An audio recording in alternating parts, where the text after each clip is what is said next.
Good evening, everybody. Welcome to the World Cup Situation Room. Today's date is June the 16th of 2014, and the World Cup is all fun and games until your team freaking plays their opening match of their group. And this year was no different. It was so much fun watching the World Cup leading up to today, and then everything just goes haywire out the window as soon as the United States plays their first match in Group G. My name is Jonathan Duran, waiting on Kiran Baldwin, my co-host, to make his way in here. He was out with the American Outlaws in the Illinois area. I was hanging out downtown Raleigh with A.O. Raleigh, and that was so much fun. Oh my goodness. The pub that we gather in was packed to the brim inside. So we were redirected outside to the patio area, which was also packed to the brim. We had a television, not a television, we had a projected screen out there that was serving for the USA match. And let me tell you, we actually lost the match on the projector a couple of times because here's what happened. It was so hot inside the pub that it was tripping the breaker that was powering the DirecTV box, and that kept kicking the DirecTV box out. It went out twice during the match, and that was just absolutely ridiculous. But it's so much fun hanging out with American Outlaws in Raleigh. I know Kieran Baldwin will be talking about when he was hanging out with the American Outlaws in his area as soon as he makes his way in. This is the excuse me. This is what happens when you go to a World Cup and you go and chant with all of the American Outlaws hanging out. This is the American. No, this is not the American Outlaws. This is the Professional Fowlers World Cup Situation Room. Jonathan Duran waiting on Kieran Baldwin to make his way in here. We'll take you guys' questions. We'll talk about the matches from earlier today. I'll wait to talk about the USA match so Kieran can make his way in here. He's caught in traffic in the way back there. Chicago, what are you going to say about it? But let's start with the Germany-Portugal match this morning. Comments, if you guys got them, send them in through the Q&A, and we'll make sure to get to those. Oh, my goodness. The Germany-Portugal match, it was great for the United States and also hilarious for the individual watcher at the same time, as Cristiano Ronaldo looked like he was ready to gun down everybody on his team. He couldn't get the ball his way. He couldn't break through the German defense.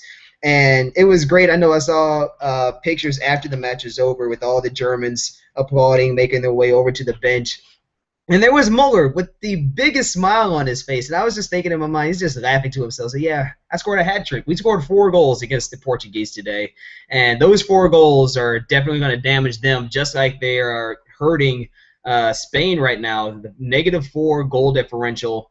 Who would have thought that you would see that coming? So Portugal, well, I mean, Portugal, they only have 1 player. So I can see them going down with a -4 goal differential, but definitely not the Spaniards losing 5-1 to the Netherlands. That's a result that's going to stick in our minds for the longest. And also, of course, Costa Rica's 3-1 win over Uruguay. That's also going to be a match that we're going to remember for a very long time.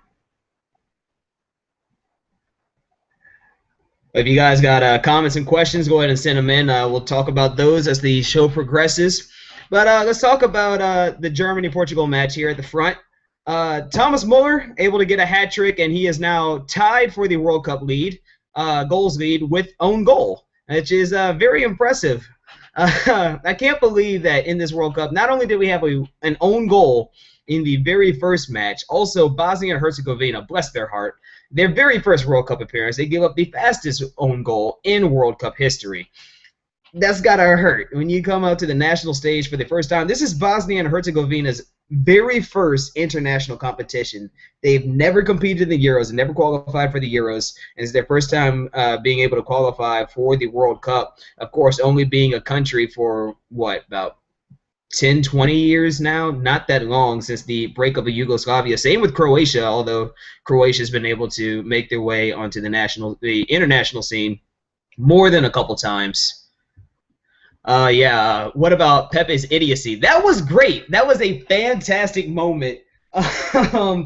it was just like during the Netherlands Spain match when Diego Costa headbutted Bruno Martins-Indy. It was the very same result there. Thomas Muller looked like he was ready to wreck somebody when he's down on the ground and Pepe Reina headbutts him.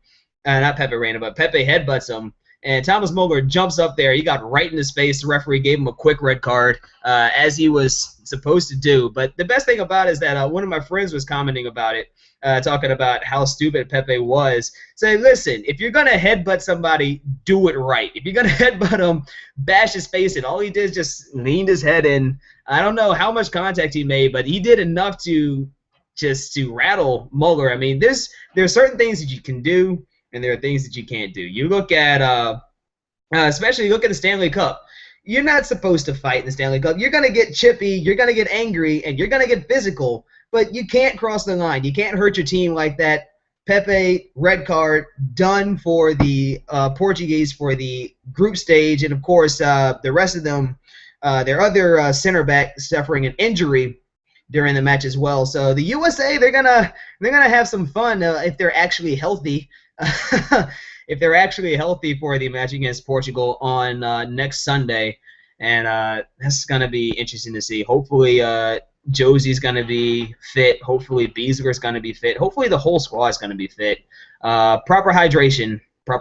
That's very important, especially for how hot and humid everything has been down there in Brazil. But Pepe, how ridiculous can you be? That's about the same as, I can't remember off the top of my head, but the Uruguayan player, just out of frustration, just gave the Costa Rican a good whack. I think it was Joel Campbell that got kicked. Just gave him a good hit, and you can't do those types of things when you're in the situation. You've got to be conscious of the situation that you're in. You have to be able to help your team. I mean, yeah, you might not win that game, but you need to be able to play the next game. You're in this 23-man squad for a reason. You're there to help out the team, and if you're not there, you got to rely on the next person to step in. Of course, they're picked there so they can be the good backup or be the starter in whatever situation, but you can't hurt your team sending them down a man and being in a situation like that. Those are things that you really cannot do in the national stage. This is the Professional Fowler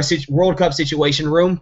Jonathan Duran. Kieran Ballin almost here. 5 minutes out in traffic. He'll be popping in here very soon. Another question coming in from Diego. Germany were phenomenal and Portugal were in shambles.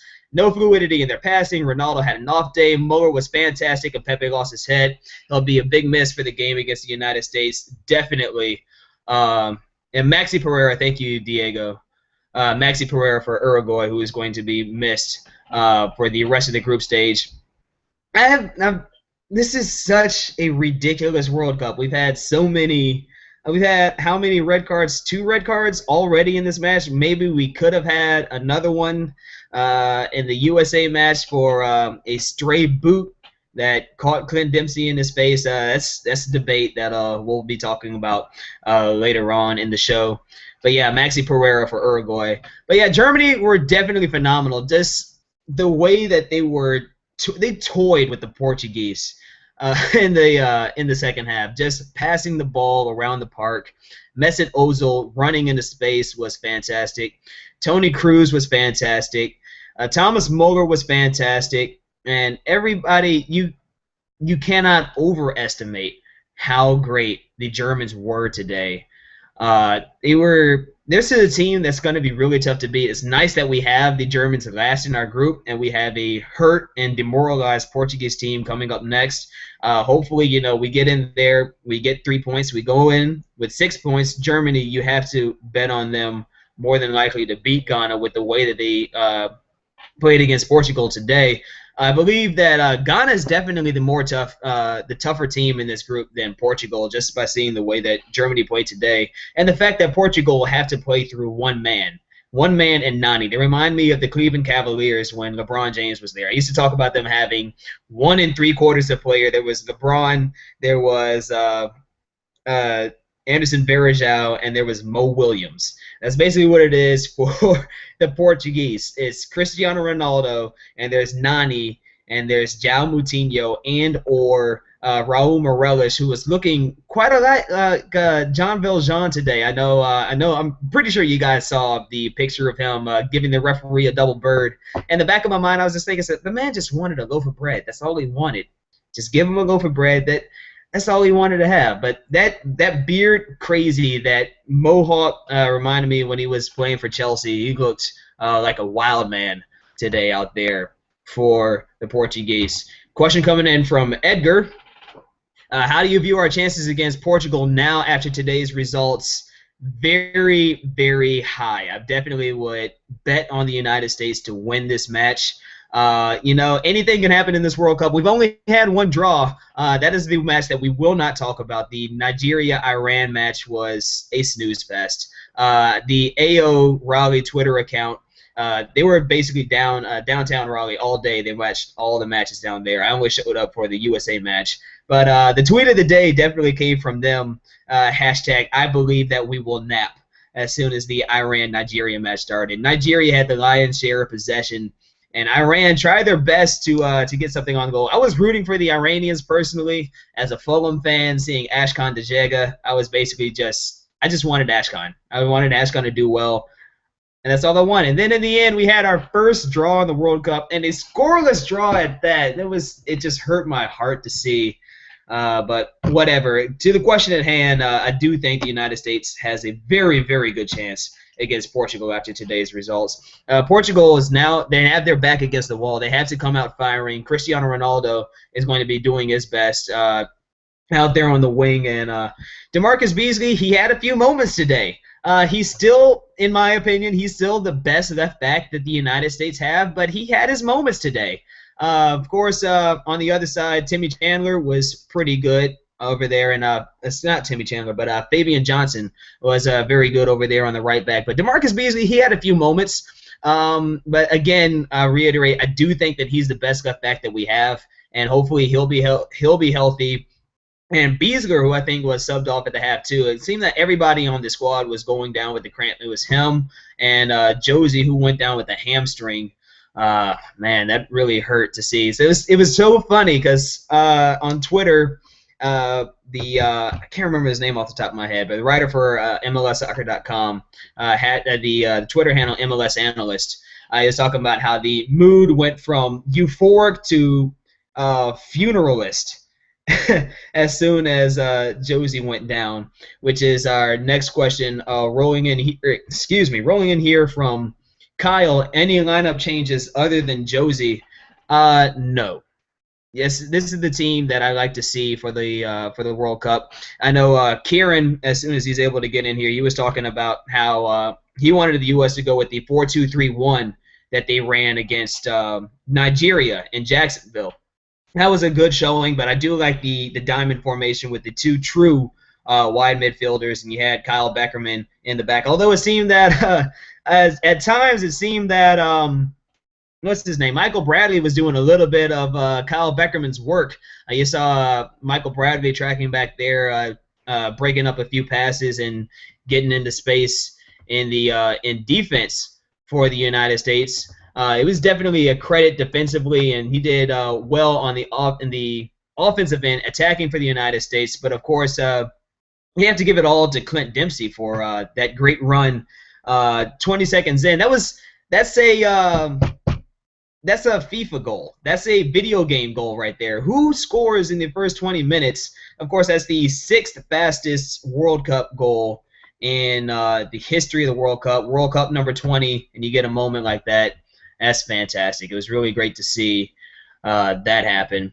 But any lineup changes other than Josie? No, you got to roll with this. This is a team that I like. I mean, Matt Beasler might be hurt, and I think John Anthony Brooks was subbed in for him.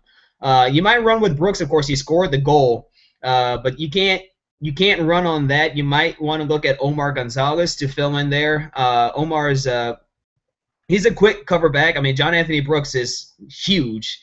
And of course, that might be a big addition for the United States if they're able to they're going up against Cristiano Ronaldo, be able to have a force in there. Now we're finally joined in. Glad that you can make it. Kieran Baldwin, my co-host. I'm glad to have you here. Kieran, what's up? What's up, man? How's it going? Just got back from Quigley's, and oh man, the atmosphere was amazing after that game, U.S. game.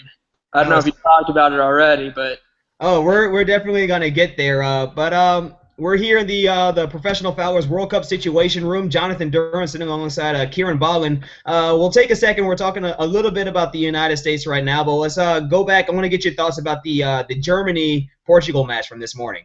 I think it was a very good match from Germany. They proved, I think they're one of the strongest teams in this competition now.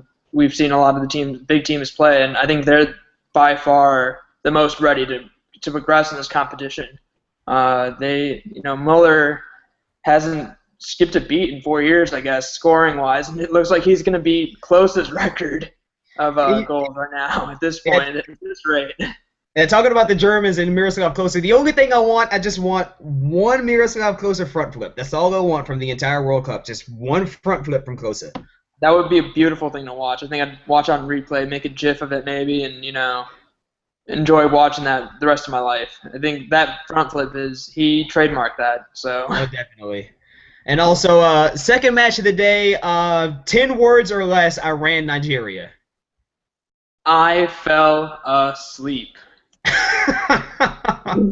There's not much else to say about that. Not much else. I think, you have a very defensive Iranian team versus a not scoring Nigerian team, and then that's what happens. And you're not going to score. You're not going to get too many goals out of that. And they proved it today. Nothing more, nothing less. I took a good power nap though to gear up for the last game, I guess. Yes. Talk about the last game. Atmosphere. Since you're just coming in, talk about what was it like hanging out with the American Outlaws in your region. And if the people who are watching here, give us your comments. Tell us about what it was like where you were watching. Right now we're in the process of making Naperville an AO getting Naperville an AO chapter. But atmosphere-wise, there was a lot of enthusiasm for the game. A lot of people just coming in casually watching the game. Don't know too much about soccer, but it's really good to see the growth of the game. Even in my hometown, and it was a good showing for the U.S. overall. I think it was really good that the U.S. played out, a good win against Ghana, and I think it's going to help bring in more fans. I think for the game, and it was overall the atmosphere. It was on the level of winning a major cup, and I think that's the great atmosphere, even in the opening game of a World Cup.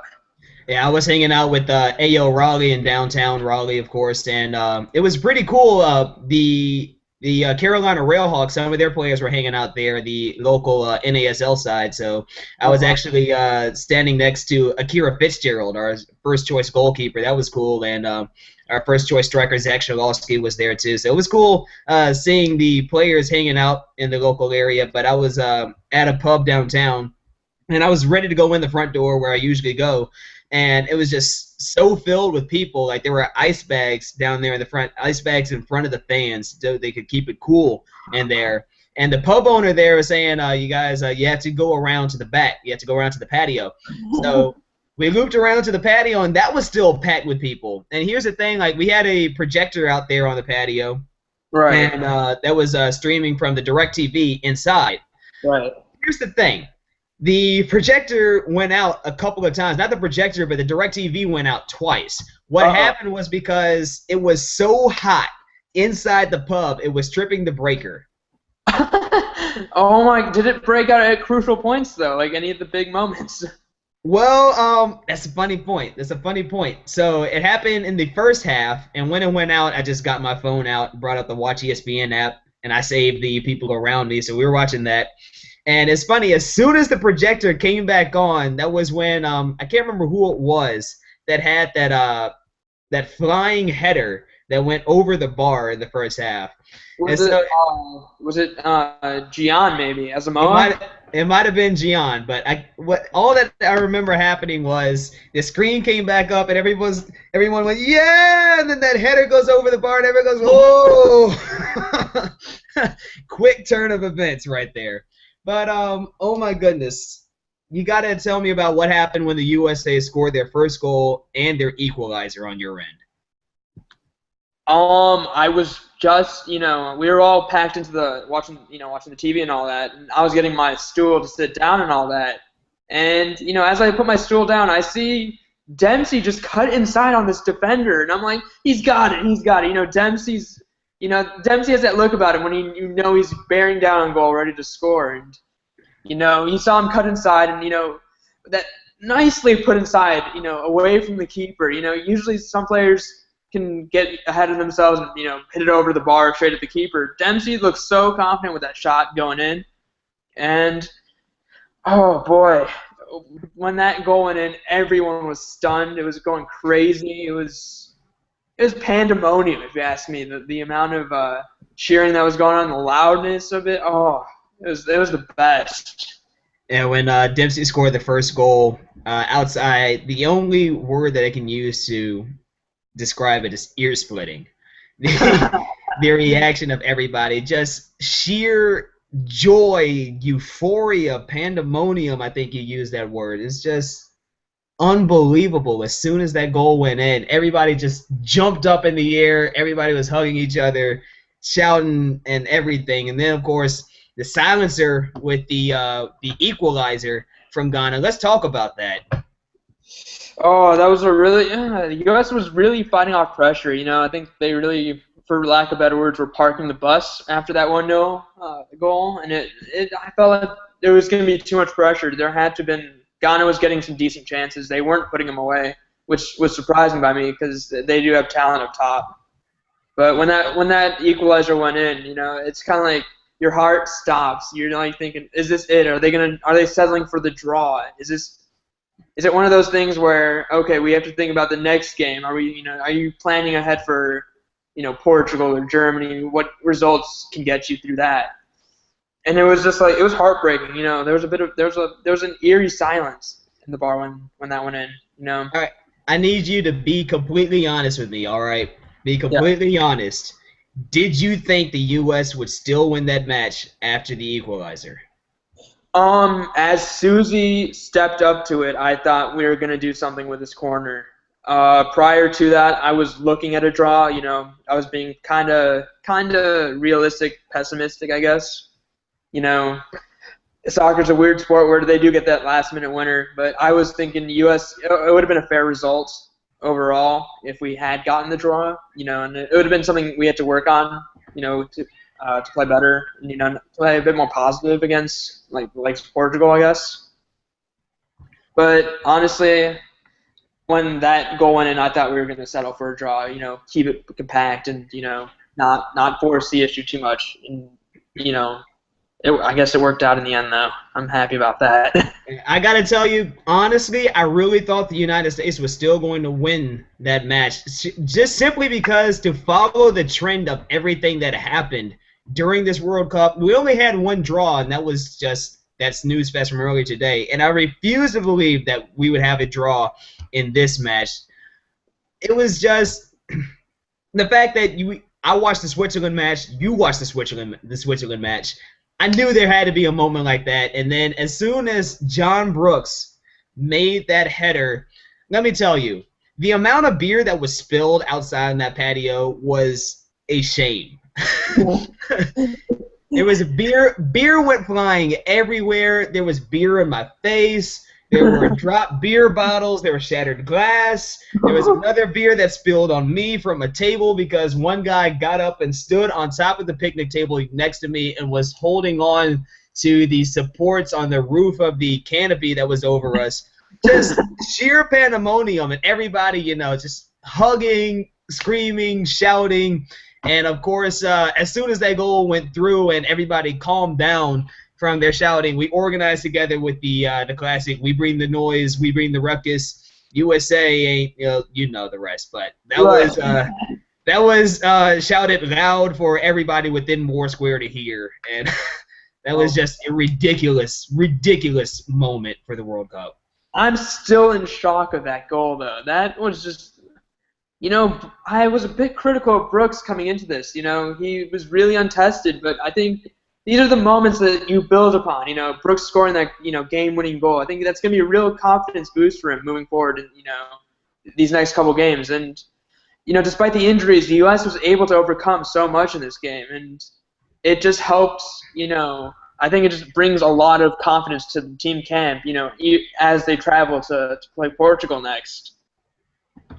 Yeah. Question coming in from Kyle. Who was that guy with Jermaine Jones's number? I think he might be talking about Sully Montari. But let me be quite honest with you. By the end of that match, I was so tired of taking the Ghanaians and their defense. They were rough all over the ball. I mean, you got to play the way that you play. But Right. the Ghanaians were very physical, and at times they were riding the edge. I felt personally watching that match. I don't know, I felt the ref was really had the cards in his pocket the whole time and not really taking control of the match where you're supposed to. There was a lot of tackles that were flying in from the Ghanaian side, which should have been a yellow here, yellow there, and it was only towards the end of the match during like garbage time when you'd actually get the calls being made, the right calls being made. And All right. I just feel like it was not refed. It could have been a lot worse, I guess, in terms of the tackles flying in, but there should have been some yellow cards thrown out there just to make it calm down the situation, some of these situations that were building up. Yeah, and also let's talk about the debate of the day. All right, should there have been a red card when when Clint Dempsey caught that stray? It wasn't completely a boot, but caught that shin to the face that gave him the bloody nose. Should have been a red card? Should have been a yellow card? Or should there have been something? What do you think? It was a high boot, definitely. I think it should have been a yellow card. I don't know if there was any malicious intent to it. Dempsey did put his head in there, and you're not really supposed to put your foot up, but I don't think he meant to stamp on him. It's just one of those actions that happens during a game. There was one, though, I thought that, if I recall, one U.S. player got slapped down, I think, during the game, and there was no call, if I recall, in the first half. Yeah. And I felt that should have warranted more of a response from the ref than a no call or a yellow at least. Yeah, it was definitely interesting. I mean, I think so. I think that was it might have probably been one of the times that Jermaine Jones was on the ball, probably against Sully Montari. I think that might have been I think talk about when they got caught together. Remember when Montari was running down with Jermaine Jones, and they got tangled and they go down, and Jermaine ends up with his leg over Montari's back. And Montari took offense to that and got right into Jermaine Jones' face. Of course, the referee got him to talk it out and let it go. But that would just set the tone for the rest of the game. What'd you say? Montari sweet talked his way. I think the ref was going to give him a card, but Montari was like, "Oh, I'm sorry," and then hands to the back. Let's shake hands. Shake hands with the ref, and everything is good, grand, and wonderful. But I think he should have the ref should have stayed strong and give him a yellow for that. Yeah, Kyle commenting said not a red, just a high boot. I think that might be the right call. Just have it be a high boot. I mean, to play devil's advocate, all right, just for a little bit here. Okay. You look at it, and he brings his leg up, and it might have been because he felt that he was falling backwards. When you fall backwards, you do anything to make sure that you land completely on your back and make sure that you don't land on your head. Right. So yeah. I feel like that might have been what happened, because as soon as he started leaning back, that's when the foot came up. But at the same time, if you're going to jump into the air, I mean, personally, when I jump into the air, I lead with my knee. I'll come up and I'll lead with my knee. I'm conscious of that. I try to make sure not to hit anybody with it. But I lead with my knee. And at the same time, you can't go into the air and lift your entire leg up when you're bringing yourself off the ground. I mean, sometimes these professionals, they try to do too much, with their foot, whereas, if you're trying to be safe and all that, then you go into, you usually jump up like that. I don't know why some players bring their foot up all the way. It doesn't make sense to me. Do you get an advantage? The ref is just going to call it anyway, no matter what. Yeah. But do you know the extent of Dempsey's injury? I think he might have broken his nose, but it's still playable, or maybe a fracture at that. I don't know, but I was laughing about that as the match went on. Said, I wonder how well Clint Dempsey is breathing right now. Right. He played the 490, so whatever happened, he's able to muscle through it, I guess, grit through it. Yeah, he was a warrior. What do you think about the injuries? I heard Beasler's was just more precautionary, if anything, but then Josie is the big worry for us moving forward against Portugal. Sorry. Well, missing Josie, yes, it's a problem. However, the stable of strikers that the United States have, I think, is fantastic. You have players like Clint Dempsey, whether he is fit to play or not. You have Dempsey. You have Wondolowski, who was seen warming up, didn't come in. You have Aaron Johansson. You have those players up there at the front. I trust them. I trust Aaron Johansson came in. He was able to pressure in the box. However, I do wish that he or John Brooks or somebody would have been able to do a little bit more in that corner that just went through everybody. Right, yeah, I saw that, and it was just like, where if someone was on the back post, camping out, Wondolowski. That was Johansson. Yeah, Johansson was on the back post, and he couldn't do anything, but I still trust him. I trust Wondolowski. These are guys that have proven themselves on the during the Gold Cup and during the qualifying. We know what they can do, and I trust them. Right. But what do you think? Did they switch back to the one striker system? I think they did after Josie's injury, which was kind of weird, Yeah, I think they did. I mean, it's whatever position Clint Dempsey is playing. Clint Dempsey, I don't think really, like we talked about this before, I don't think Clint is really playing a position. He's just up there at the he's up there in the front, taking away the defenders, playing passes, and making runs into open space and hitting the player that he can. But yeah, I really think they're just running one true striker system, and that being Josie Altidore at the start and Aaron Johansson when he came in to sub. I was hoping for Aaron to get a goal. That would have been good for his confidence too, moving forward. But it was a good performance by the U.S. overall. They showed that they were able to defend for large chunks of the game, which I feel in the next couple games will be crucial for them. And if we, let's say we do get an early lead again, we're going to have to absorb a lot of pressure defensively. Go ahead. Sorry. No, go ahead. As in, just to harp back to the high boot booking, non-booking. Real quick, another comment coming in from Diego. Definitely a booking for him. So we're split here. Kyle here is saying not a red, just a high boot, and Diego advocating for a booking. But this is the thing. The moment is past, and we got to move forward with it. It is what it is. Right. But, it was a good performance overall. You can take a look at the nitty gritty calls, I guess, but it worked out in the end for the U.S. The U.S. played their game. They didn't let any of these no calls get to them, which was really good for us, I guess. We played our game. We stuck to our game plan, and it paid off. I think Klinsmann is true to his word when he says that he wanted to get out and attack Ghana, and you saw that in the first few minutes that we're able to do that. Yeah, for sure. All right, we'll take one more question on this match and on Group G. Question from Diego: do you think that Ghana can bounce back and trouble Germany in their next group game? Kiran, I'll let you go ahead and go first on this. Oh, that's a tough one. Ghana does have a good ton of resiliency about them. They have a ton of speed. We saw that in this USA game, that they have a ton of speed.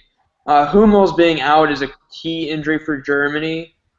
I'm not too sure, though. The Germans are just too organized, I think, right now, and I think Germany is probably going to win this game 2 or 3-0. They're full of confidence right now, and if they play their game right, I can't see Ghana, making too much of a difference in this. Yeah, I do think that Ghana is the the third strongest team in this group. Germany and U.S. up there 1 and 2, and then Ghana coming in front of Portugal. Portugal just were lifeless today, but Ghana, they proved themselves. They've shown what they can do. They're a strong team, and they're not afraid to rub some elbows. And I think they'll be giving Germany problem. If anything, talking about the Germans organization, if anything, Ghana's just going to go in there and just start pushing people around, saying, you want to be organized, you're going to have to run through me.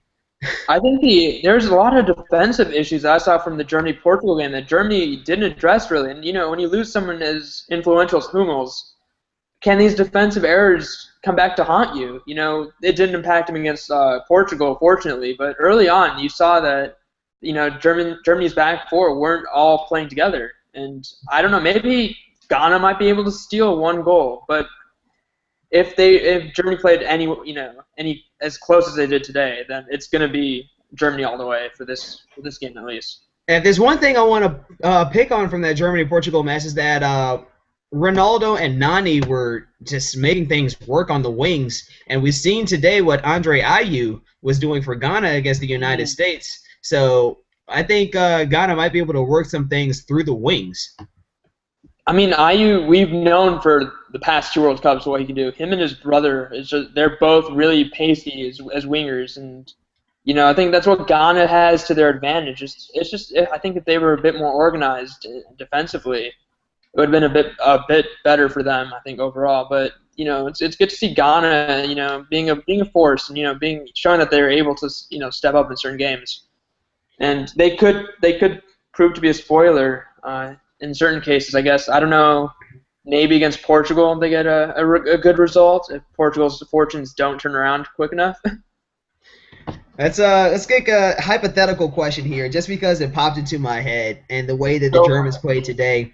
Hypothetically, in-form Germany against in-form Netherlands, who comes out as a winner? Dear God,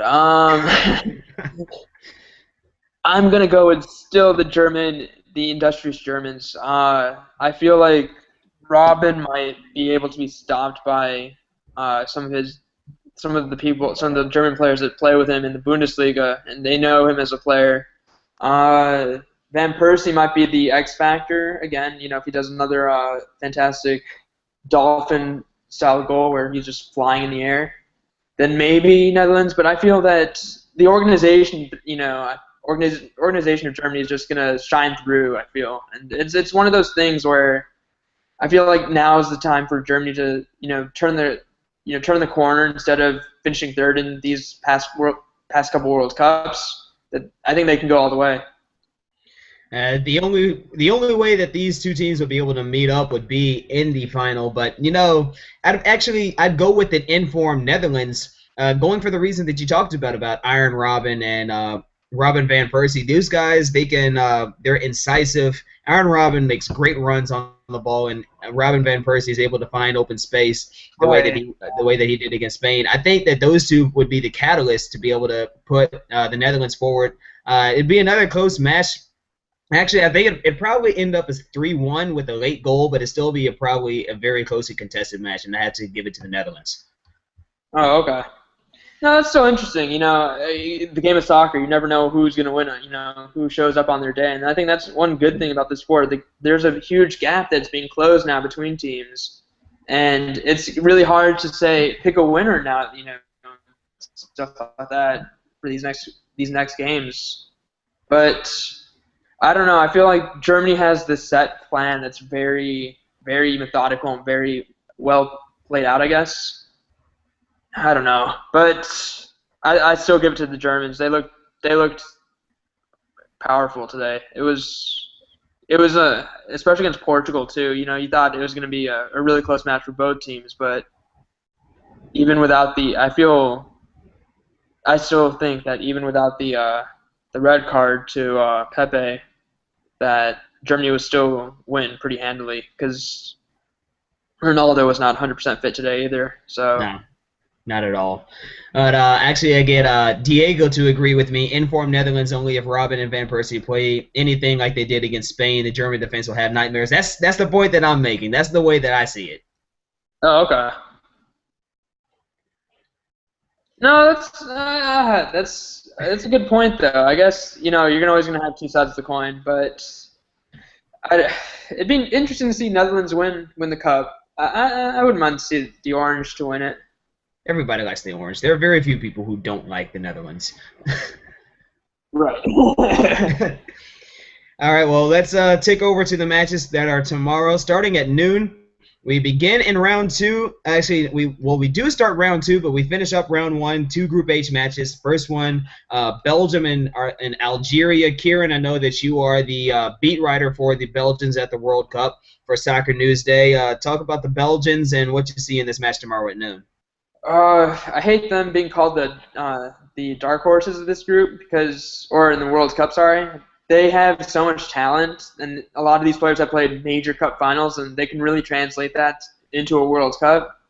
And they have a lot of key players in key positions, and it's a very young team, so I think Belgium is really set up well for not just this World Cup, but future World Cups. And I think it might be an easy test for them come against Algeria. Algeria unfortunately or fortunately lost to U.S. in the last World Cup, which was a crucial match. But and that team really hasn't changed too much. Maybe a couple young players here and there, but I think the Belgian youth and enthusiasm is going to shine through, and I think Belgium's going to win. Maybe 2-0. I'm going to say 2-0. Yeah, the Belgians, who are basically what Chelsea plus Manchester City. Pretty much. Yeah, put it that way. Yeah, Romelu Lukaku, Eden Hazard, Thibaut Courtois, then you get Vincent Kompany. This is a team that I really think. You said 2-0. I'd probably give them an extra goal, put them up 3-0 over Algeria. Okay. I really think that the Belgians, the Red Devils, are going to they're going to storm this match. They just have so much quality. They're a tough team to stop. I really don't see them getting stopped by anybody in their group. I think their toughest test in the group will probably be against Russia. And that's not saying too much, I guess. Yeah. I kind of want to see what happens, though, to the Belgian resilience if they go down a goal. Let's say they give up an early goal for some odd reason. We've seen a ton of goals. Own goal number 4. On goal number 4, yes. So if that were to happen, how would they respond? That's my key thing. I want to see, will they be able to respond? Because I think even in the later stages, if they were to progress, it's going to be tough for them because there's a lot of good established teams that have had this winning formula, even in the knockout stages that Belgium hasn't had yet. But, they're set up to be. Yeah, so we're both going to pick the Belgians to beat Algeria. The first match tomorrow. Second match, Brazil against Mexico, a Brazil team that got a goal that definitely should not have been given to them. A Mexico team that had 2 goals taken away from them. Which non-goal is going to show up tomorrow? Which non-goal? Let's see. I'm going to say Marcelo might get a second own goal. I'm going to be out there. Can you imagine at which point Scolari is just going to yank him out of there and say he's done for the tournament? Say, just go home. Pack your bags. Go home. Pack your bags. Yeah, go ahead. I think Brazil's going to win this game. I'm going to go with 2-1. Mexico's going to put up a good fight, coming off that win that they had. Dos Santos is finally going to get his goal. I think he not called offside. I felt bad for that man. Gio, he deserves a goal. He deserves it. Yeah, it will come against Brazil, I think. And it's going to be against the run of play. It's going to be the first goal, I think, of the game, I think. Brazil's going to come back and win it, though. Yeah, I do agree with your 2-1 scoreline, putting Brazil in front and, of course, in control of Group A, as they'll be the team with 2 wins, 6 points. And we'll have Cameroon and Croatia yet to play on the next day. The final match tomorrow, let's go with Russia and South Korea. Who you got in there? I'm going to go with the South Koreans with a surprise win of 1-0. Really? Yes. And you probably pick Son Heung-min to get the goal for the South Koreans? Yes, right. The Bayer Leverkusen player. Yeah, right. He's their top scorer, I believe, and he's a good midfield player, and he likes to attack. I don't know. I feel like the Russians, you like them, and they have a lot of key players, but they really don't perform in these big tournaments. Whereas the South Koreans, they've had moments of greatness, and a lot of the players, their coach now is one of the players from the 2002 World Cup. Yeah. And I feel like he can draw on his experience to help the team out. But I don't know. The Russians don't really impress me. I said that about the Italians, and look what happened against England. So don't hold me to anything score-wise, anyone. I'm not the bookie's favorite at all. So The Russians to me are an enigma because the only player I used to know for them was Andrei Arshavin, and he doesn't play for them anymore. And then Roman Zhirkov, and then he went and got hurt. So I don't really know this Russian team. I know that they are a good team, and they're a team that I expect to win tomorrow. But they're an enigma. I really don't know how to expect that from them, but I do expect it. Do you understand what I'm saying? Yeah, I don't know. They might be able to get a scrappy goal here and there. Is Kurzakov playing? Because I know he's a very good player. Yeah, he'll be there. He'll be there. Yeah, he's one of their star players. And Alan Zogayev. Wow, I cannot pronounce Russian names today. He's another good striker. I think he plays for CSKA Moscow. And he's another young talent that's up and coming for the Russians. But I just don't know if they have it all together, to be disciplined and move and compact when the time comes. I feel like they're going to give up a scrappy goal, and South Korea's just going to pounce on it. I got a comment coming in from Diego with his picks for tomorrow. Belgium 2-1, Mexico over Brazil 3-1, and South Korea 2-1. So let's talk about that the Mexico 3-1. All right, Kiran, if that were to happen, how do you see that happening? Do you really think that the Mexicans will be able to defend against Brazil well enough? Croatia was able to cut open Brazil, but then they had their issues defending in the second half. I don't know if Mexico has it all together to be able to attack against this Brazilian team. I mean, I guess Brazil is not that great in defense. But the only thing is that Mexico will have to defend against Brazil. Do you think they'll be able to hold a 3-1 scoreline? I don't know, because this is not the same Mexican team from 2012, where they destroyed the U.S. in the Gold Cup final. Where Dos Santos. Where Dos Santos cheekily chipped Tim Howard for that goal, and Chicharito was playing season of his life. Why did you remind me of that Dos Santos goal? I had erased that from my memory. I'm sorry about that. I just feel like this Mexican team is completely different. They barely got into qualify. They needed help to qualify. So, and Luis Montes is injured. That's another big injury concern for them. Chicharito's not on form yet. But I feel like the home crowd is just going to go toward, definitely it's going to go for Brazil, and that's just going to help Brazil even more. I don't see Mexico getting a 3-1 result. I don't know. If it does happen, Diego, you earn honorary World Cup picker status for the professional followers. He earns the right to be my bookie from now on, to make my betting decisions about soccer for the rest of my life. Yes. So, Diego, if you hear him, you get this right, you got a job. Yeah, you got a job, buddy. Trust me. All right, final question for the day coming in from Kyle. Based on what we've seen from everyone so far, who do you pick to win the Cup? He's going with France. It's funny. I filled out my bracket, and I had the Brazilians winning, and the Brazilians ended up not looking too strong. And I had the Brazilians against the Spaniards, and, so I had to rethink that.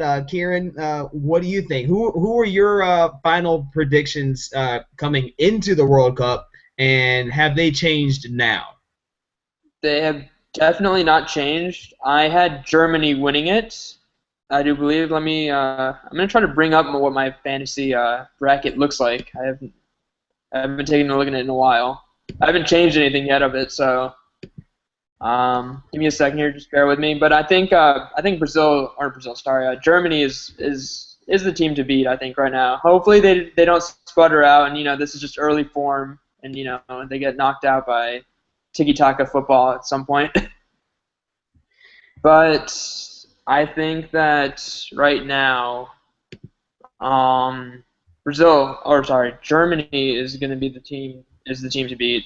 I think they've got a really organized team, and no one's really stopping them. It doesn't look like they have any issues. I'll bet the defense, but it's nothing that it can't be fixed within a game or two. And my final four, as I'm looking at it right now, had Brazil over Germany and Spain over Argentina, with Argentina winning third place and Brazil, like I said, winning the World Cup. But Argentinians, do you think they're going to be able to spark themselves ahead? But actually, before I get there, let me answer the question here. Who do I have winning the cup now? I probably would go with the Germans, coming from the left side of the bracket. The Germans will probably run into the Netherlands. And I have to correct myself, as I was saying, I didn't think they would meet until the final. The Germans would probably meet the Netherlands in the World Cup semifinal, and I think the Germans would be able to pull through. So, yeah, looking at it now, I'd probably have to go with Germany to win the World Cup just from the form that they showed in that game. But talk about the Argentinians that they played against Bosnia and Herzegovina. Really great to see Ibisevic get that goal for the Dragons. St. Louis in the house of the World Cup. That was a great moment. Yeah, good moment for the STL. Gotta love it. That was great. But do you think the Argentinians will be able to make a run in this final after seeing their first match against Bosnia?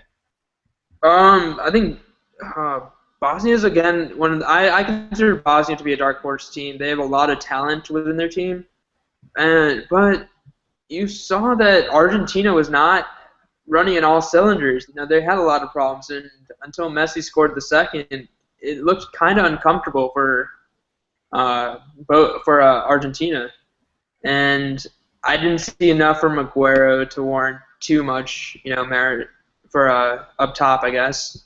I didn't. Di Maria had a decent game. I thought he was his usual self. You saw him in the Champions League final, and he tore it up. But I think Argentina needs to be more. Has to show their firepower, because that's what they're known for. This is what their squad is built around, their firepower, and they really didn't show it against Bosnia. Yeah, Argentina, Messi, so I can get my dig in. He finally scored another goal in the World Cup before he threw up on the pitch. So good for Messi for being able to do that. Throw up again. That was the goal of the game. That was very true. That was the goal of the game. But a comment coming in from Diego saying he doesn't have Brazil past the quarters. I picked Spain to be eliminated in the group stages. I have the French in the final, but they lose to Chile, which is a biased pick, which he admits. But what about Spain? Do you see them being mired in the group stage, or do you think that they'll be able to escape from Group B? Group B. I will say that no. I think Chile is going to play for a hard-fought draw, and that might just kill the group then, I guess, at that point. The point totals, I guess. Mm-hmm. Because, I don't know, I feel like Chile played well enough, but Casillas is just one of the, I feel like for Spain, the issue is Casillas, And David De Gea is hurt. Couple defensive errors, and, you're down that many goals. Yeah, and David De Gea is hurt, so you got to roll with Iker Casillas, and hopefully that he'll be able to break out of his form. So it's going to be interesting to see what the Spaniards are able to do at the back. Right. I think I don't know. I feel should the Spanish go back to their false nine? Because I feel like that worked more than having a striker up top. I don't know if Diego Costa is gonna last this World Cup. If he picks up that suspension. Yeah. Or we saw how well Torres did.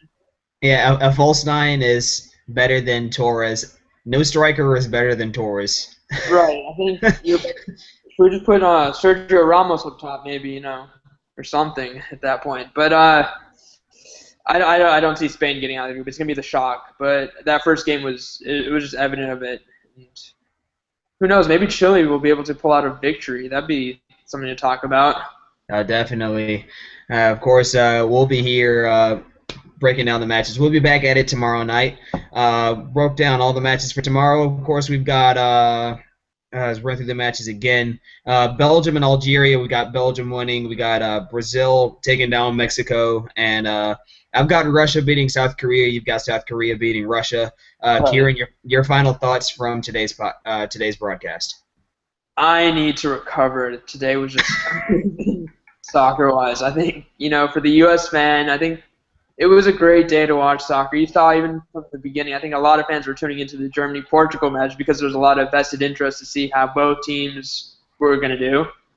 I think it helped that Portugal has a lot of injury and suspension problems right now. But, hopefully the U.S. doesn't have to deal with too much. I know they have an injury with Josie, but I feel that there's a lot of talent, like you said, in the U.S. squad that can definitely make up for it with different skill sets. I guess not as strong as Josie's, but you work around it, and that's the World Cup. That's what your team chemistry is all about. And I feel this U.S. team does have a lot of team chemistry and resiliency about it. To fight back and get crucial goals when necessary. It was a great day, though. Great day of soccer. Great to have fans to watch it with, too. I think it just adds to the atmosphere and the feel for the World Cup is actually here for us. Now, you talk about recovering. My last 2 days of football, you had today the late goal for the USA over Ghana, and then last night, of course, U.S. Open Cup, the Railhawks defeat Chivas USA in a penalty shootout after going to extra time 1-1. A shootout that went all the way through sudden death, and we had our backup goalkeeper in there, and he made like 3 different kick saves. And it was just, that's what I've gone through. I've gone through 120 minutes of football plus 7 rounds of penalties, and then today a goal with, 4 minutes of regulation left, and then 5 minutes of stoppage time in each half. And then 5 minutes of LeBron crying because he didn't win a championship. Shout out to the Spurs. I don't know. It was a great day of soccer overall. I can't even put to words what you have to watch the World Cup to understand what I go through as a soccer fan, as a U.S. fan too. For today, it was amazing. It was. I think I'm so ready for Sunday now. It's gonna be an amazing day. I'm looking forward to it. Me and my friends are all gonna meet up again, and hopefully we sit in the same spots. Drink the same beer, and wear the same clothes, because it's only weird if it doesn't happen. It's only weird if it doesn't work. Yep, exactly. Right, exactly. All right, well, you guys enjoy the matches tomorrow. Thank you very much for joining us. We'll be back at it. Of course, we'll be live tweeting the matches tomorrow. We've been live tweeting all of the matches. We hope that you guys have been following us. We're on Twitter @ProFowlers. Follow us on WordPress, professionalfowlers.wordpress.com. Find us on Facebook, Professional Fowlers Association. And we're also on Google+, if you're into that, the Professional Fowlers Association. We can find us there. We'll be covering the news. We'll have the World Cup wake-up tomorrow for you tomorrow morning, going through some of the headlines that don't completely revolve around the matches that were played in the World Cup, but just things that are going on in Brazil and amongst the teams in general. And hope that you'll be able to find something there and enjoy the World Cup. We're glad to have you with us. Glad to have it. Glad to get 3 points over Ghana finally. We enjoy this, right, man? Oh man, this is what we live for. This is my purpose in life. I completely agree. Football is purpose right here, folks. So keep coming. Have the soccer questions coming to us. We will talk all day and night about this. All right? Yes. Thank you very much for joining us. USA, USA, USA, USA. I believe that we will win. I believe that we have won, and we'll go ahead and get 3 more points next Sunday. All right. Thank you very much for joining us, everybody. We'll see you tomorrow. All right. Peace.